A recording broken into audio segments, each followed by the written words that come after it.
Radio listeners, those on either coast, may be more open to what some of us here would call offensive on-air material. Has some of that material made its way to Wichita? KAKE's Tim Ryan has part 2 of our special report, Racy Radio. Once again, a warning, our report contains examples you may consider offensive. Neil's puking this morning, as Scott would say. No, come on. That's what Scott said. Well, he's just sick. He's a little under the weather, and he's trying to get ready for tonight's game. No, Scott said he was puking this morning. Hey, Tim's got a good one here. It says, Tim resolves to stop being so mouthy. and stop beating the dog when Grandma has gas. Really? You know, that really me off. I mean, Kansas was winning. Don't hold back, Jeff. You know, really. On the I mean, really feel. I'm sorry. You know what I mean? The things you hear on the radio these days. I hear a lot of the things that they say is I feel personally is in bad taste. Some of the jokes and some of the things like that. Yeah, I feel a lot of it is in bad taste. I've got an open mind, but I haven't heard anything that offends me. I think they need to tone down on different things that they do say.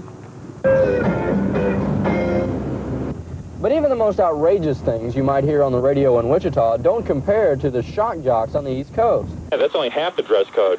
You're not allowed to wear jeans, and especially no bras. I'm going to throw that in. Well, DJs in Wichita say it's something they just can't afford to try.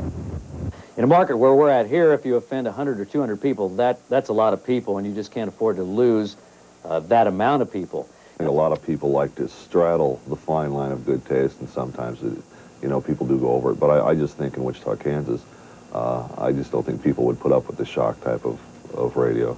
Hi-ho! Hi-ho! Oh, yeah, okay, all right. Come on, Michael, pull it together.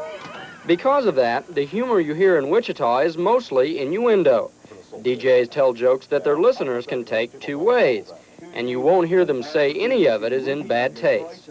Oh, no, that's an excellent taste. I mean, I don't do things that are in poor taste. It's just, if people take that wrong, that's their own little mind twisting it around.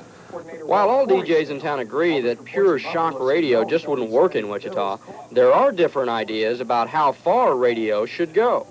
We don't want to do anything that's going to embarrass them or their children. We want them to know that if they want to listen to the station in the morning, they can sit down and have it going at the breakfast table, and we're not going to say anything that's going to offend them or it's going to cause them to blush in front of the kids.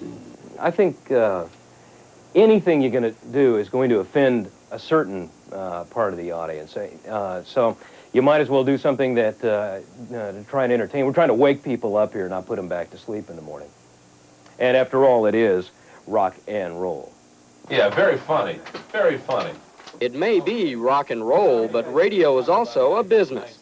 And in Wichita, too much bad taste is bad business. Tim Ryan, KAKE News.